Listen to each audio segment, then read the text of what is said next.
सबसे पहले बात बदलापुर की करेंगे।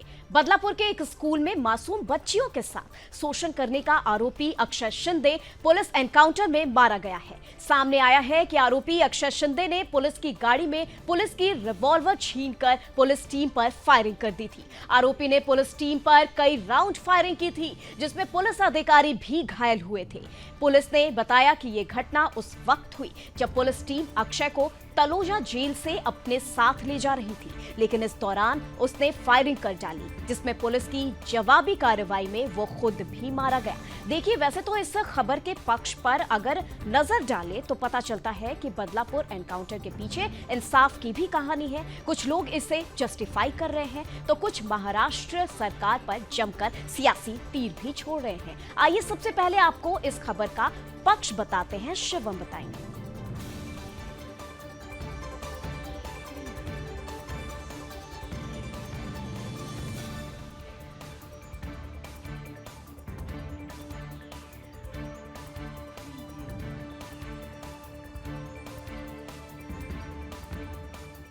आप खबर का पक्ष जानें, उससे पहले ये जान लेना भी जरूरी है कि खबर की टाइमलाइन क्या कहती है, कब ये वारदात हुई थी, मासूम बच्चियों के साथ हैवानियत के बाद आरोपी का एनकाउंटर। सब कुछ समझाने के लिए ग्राफिक्स के जरिए हम आपको अब डिटेल देने जा रहे हैं आपकी टेलीविजन स्क्रीन पर, कि ग्राफिक्स के माध्यम से आप समझ पाएं कि बदलापुर कांड की टाइमलाइन क्या है। तो 12 से 13 अगस्त को स्कूल में बच्चियों से ये दरिंदगी हुई थी। टाइमलाइन बता रहे हैं आपको। 4 साल की 2 बच्चियों से दरिंदगी हुई थी और उसी का ये एक्शन है। स्कूल के वॉशरूम में यौन उत्पीड़न किया गया था, ये आप ग्राफिक्स के माध्यम से जानिए। आरोपी सफाई कर्मचारी का नाम अक्षय शिंदे है।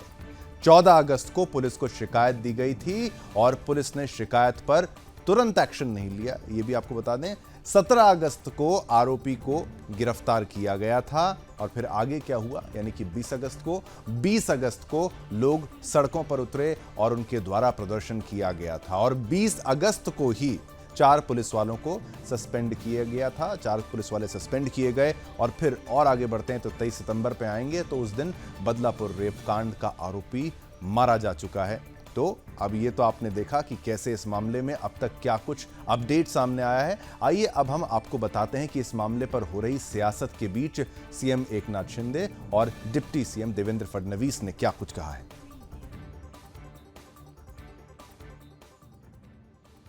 जो उसके ऊपर उसकी पहली पत्नी जो थी उसने गुनाह रजिस्टर किया था लैंगिक अत्याचार का, और इसकी वजह से उसको तपास के लिए ला रहे थे और उस दरमियान उसने एपीआई नीलेश मोरे इसके ऊपर फायरिंग की। नीलेश मोरे जख्मी है, घायल है और इसीलिए पुलिस ने खुद के बचाव के लिए ये कार्यवाही की है। देखिए, अपोजिशन हर तरीके से हर चीज़ पर सवाल उठाता है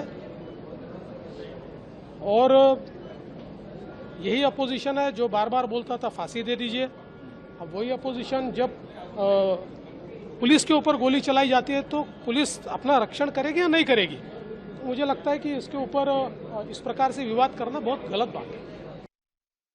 तो आइए इस खबर के विपक्ष पे नजर डालते हैं, जहां कुछ लोग इस एनकाउंटर को जस्टिफाई कर रहे हैं तो कुछ लोग ऐसे भी हैं जो कि एनकाउंटर पर सवाल भी खड़े कर रहे हैं। आरोपी की मौत पर आंसू बहाने वाली गैंग फिर से एक्टिव हो गई है। माना जा रहा है कि कानून व्यवस्था पर सवाल खड़े कर रहा है मामला। लगातार आरोपी के साथ हमदर्दी क्यों है, यह भी एक बड़ा सवाल है। और एक सवाल तो ये भी सबसे बड़ा है कि हम ऐसा इसलिए कह रहे हैं क्योंकि हिंदुस्तान जैसा देश, जहां एक तरफ बेटियों को देवी के स्वरूप में माना जाता है, वहीं इस घिनौनी वारदात के लिए आखिर जगह क्यों दी जा रही है। यकीन मानिए, हमारे देश में अगर हम रेप का मीटर देखने की कोशिश करेंगे तो आप भी चौंक जाएंगे जो आंकड़े निकल कर आएंगे। एनकाउंटर पर सवाल खड़े करने वालों से पहले आपको दिखाते हैं कि इंडिया में पिछले कुछ सालों में रेप की जो वारदातें सामने आई हैं वो किस हद तक उनमें बढ़ोतरी हुई है और अब तक कितनों को फांसी हुई है। आइए कुछ ग्राफिक्स आपको दिखाते हैं। जो महिलाओं के खिलाफ अपराध का ग्राफ बढ़ा है उनमें किस तरह की वृद्धि हुई है। हर साल 30,000 से ज्यादा रेप के मामले दर्ज होते हैं। साल 2012 से लेकर 2022 तक यानी 10 साल में एक दशक में 3 लाख से ज्यादा मामले सामने आए। फांसी की सजा सिर्फ 5 आरोपियों को हुई। धनंजय चटर्जी को 2004 में फांसी की सजा मिली थी। 90 के दशक के रेप कांड का आरोपी था धनंजय। निर्भया के 4 दोषियों को 2020 में फांसी मिली है। तो आपने देखा कि समय किस तरह से इस पूरे मामले को लेकर जो हमारा कानून काम करता है उसमें कितना लंबा समय पूरी प्रोसेस होती है। तो एक तरफ तो हमारे देश में बेटियों के साथ बेरहमी से अपराध हो रहे हैं, तो लोग हैं कि दूसरी तरफ सियासत के नशे में इतने चूर हैं कि राज्य सरकार का विरोध करते करते वो इंसाफ को भी दरकिनार कर देते हैं। अब क्या कुछ बयानबाजी हो रही है, आइए सुनवाते हैं। नराधम ने 2 नन्ही मुन्नी बच्चियों के साथ यौन शोषण किया था, उसका एनकाउंटर एक बहुत बड़ी खुशखबरी है। जिन लोगों को इस एनकाउंटर के ऊपर सवाल उठाना है और जिनके दिल में ऐसे बलात्कारी के लिए प्रेम प्रकट हो रहा है, उनसे मेरा सवाल ये है कि वो बलात्कारी के साथ खड़े हैं या महाराष्ट्र पुलिस के साथ।